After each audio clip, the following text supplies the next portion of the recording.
സുരക്ഷാ കാര്യങ്ങൾക്കുള്ള മന്ത്രിസഭാ സമിതി ഇന്ന് യോഗം ചേരും. പശ്ചിമേഷ്യൻ സംഘർഷം യോഗം വിലയിരുത്തും. പ്രധാനമന്ത്രിയുടെ അധ്യക്ഷതയിൽ വൈകിട്ട് 7 മണിക്കാണ് യോഗം ചേരുക. PR അരവിന്ദ് ഡൽഹിയിൽ നിന്ന് ചേരുകയാണ്. അരവിന്ദ്, സുരക്ഷാ കാര്യങ്ങൾക്കുള്ള മന്ത്രിസഭാ സമിതി ഇന്ന് യോഗം ചേരുമ്പോൾ പശ്ചിമേഷ്യൻ സംഘർഷത്തിലെ നിലവിലെ സാഹചര്യം ഉൾപ്പെടെ മറ്റെന്തൊക്കെ കാര്യങ്ങളാകും ചർച്ചയാവുക?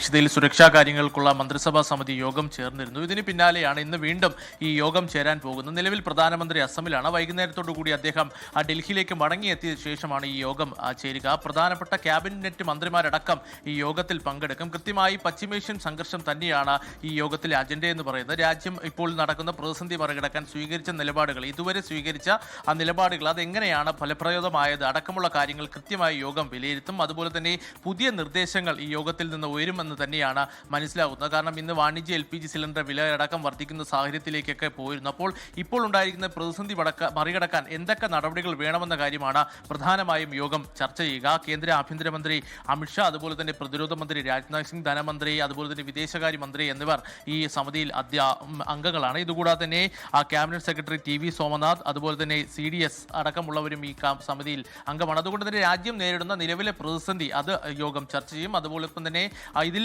തുടർ നടപടികൾ എങ്ങനെയാണ് ഈ പ്രതിസന്ധി മറികടക്കേണ്ടത്, ഇനി വരും ദിവസങ്ങളിൽ എന്തൊക്കെ നടപടികൾ സ്വീകരിക്കണമെന്ന കാര്യവും കൃത്യമായി യോഗം വിലയിരുത്തും. അതുപോലെ തന്നെ ഇപ്പോൾ നമുക്കറിയാം, ഹോർമുസ് കടലിടുക്കിൽ ഏകദേശം 18ഓളം ഇന്ത്യൻ പതാകയേന്തിയ കപ്പലുകൾ തുടരുകയാണ്. അത് എത്രയും പെട്ടെന്ന് തന്നെ ഇന്ത്യയിലേക്ക് മടക്കിയെത്തിക്കാനുള്ള നടപടികൾ പുരോഗമിക്കുന്നു. ഇതിന്റെ പുരോഗതിയും അതുപോലെ തന്നെ ഇതുമായി ബന്ധപ്പെട്ട ബാക്കി ചർച്ചകൾ അടക്കമുള്ള കാര്യങ്ങളും യോഗം വിലയിരുത്തും. പ്രവിത, സുഖം.